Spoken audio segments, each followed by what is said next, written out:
सोबत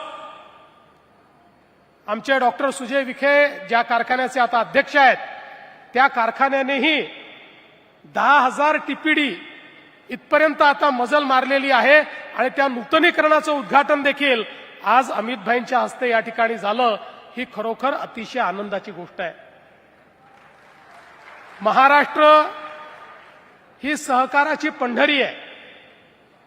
त्या सहकाराच्या पंढरीमध्ये खरी ही पंढरी निर्माण करण्याचं काम ज्यांनी केलं आणि त्या काळामध्ये डॉक्टर विठ्ठलराव विखे पाटील असतील, त्यांच्यासोबत गाडगीळ साहेब असतील, मेहता साहेब असतील, यांनी पहिल्यांदा या सहकारी चळवळीची मुहूर्तमेढ करत पहिला सहकारी साखर कारखाना निर्माण केला, तो यशस्वीपणे चालवून दाखवला आणि त्यातून ही सहकाराची चळवळ मोठी होत गेली आणि या महाराष्ट्रामध्ये ज्या ज्या भागामध्ये सहकाराची चळवळ पोचली, सहकारी साखर कारखाने पोचले, तिथला शेतकरीही समाधानी झाला आणि त्या ठिकाणचं उद्योगीकरण देखील चांगल्या प्रकारे झालेलं आपण बघितलं।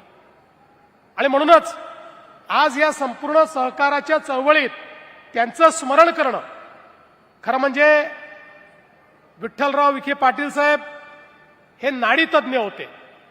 अनेक लोक आपली नाडी परीक्षण करण्याकरता त्यांच्याकडे यायचे आणि नाडी परीक्षण करून अचूक निदान करणारे हे